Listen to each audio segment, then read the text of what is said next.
I'm about to tell one of my craziest high school stories. So I played basketball most of my life.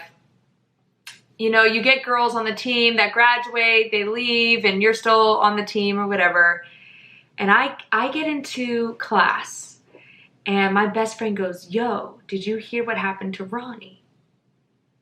And I go, Ronnie had graduated, so I'm like, "No, what happened?" So this is a girl that I played basketball with. She was even on the volleyball team with me. So this is somebody like I knew. Her sister was still on the team with us too.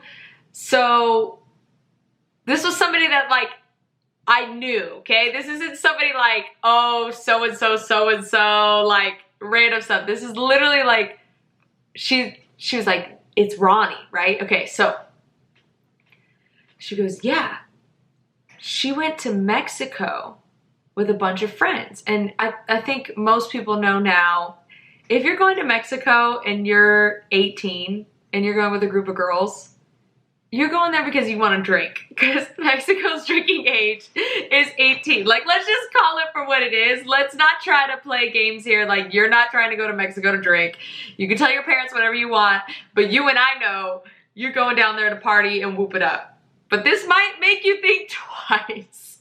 This story will make you think twice. So, anyways, Ronnie goes down to Mexico with a group of girls. They're partying, having a good time, you know, whatever. They're at this bar, and she's been dancing with this guy all night. You know, how fun is it when you find that little Latin lover in another country when you're on vacation? Ooh, so fun. They're dancing, whatever. They're like making out and all this stuff, right? He goes, "Oh, would you like to come home with me?"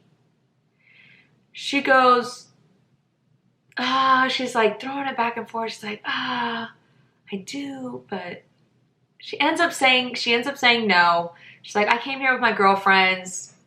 I gotta stick with them, but thanks for the offer," whatever. So the trip ends.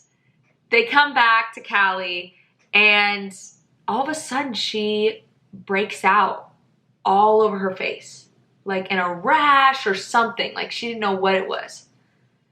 So she goes to the doctors, and they do all these tests or whatever, and they go, we'll call you with the results. Don't worry about it. We'll figure it out. We'll figure out what it is, as doctors do. And all of a sudden she gets a call, and they're like, "Where are you at? We need you to come down to the hospital immediately." She's like, "What's going on?" They're like, "We can't tell you what's going on. You just need to come down here." So she shows up to the hospital, or the doctors or whatever. It's kind of like both. In California, like our hospitals and doctors are like the same kind of. And there's like police there, all this crazy stuff. And she's like, "Why are the police here?" Whatever. And they said, "The rash that you have on your face, you can only get from one way. There's only one way to get this rash." And she's like, "Well, how do you get this rash?"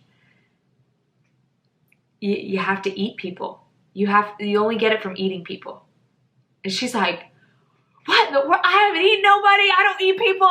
She starts freaking out. The cops are asking her like 100 questions. She's like, "Well, I haven't eaten anybody. I swear." They're like, "What have you done in the last week?" And she's like, "Well, I went to Mexico. I was in Mexico for a few days. Like, I was down there." And they're like, "Did anything happen in Mexico?" And she was like, "I mean, I made out with this guy. Like, that's the only, can I get it that way?" And so anyways, they end up tracking this guy down. And when they open his house up, he had bodies stuffed in freezers. He had been eating people. He had been eating people. What?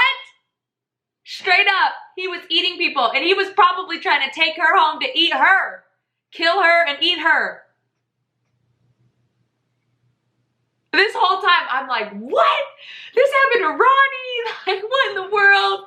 This is crazy. Like, imagine that happening to somebody that you know, and you're like, what in the world? And I come to find out it happened to like one of Ronnie's girlfriends, but still, at the time, I was like, what the frick? This happened to Ronnie? Like, oh my gosh. Like, it was crazy. So all that to be said, don't go down to Mexico to just whoop it up without your guard up. You better have that shield up, boo-boo.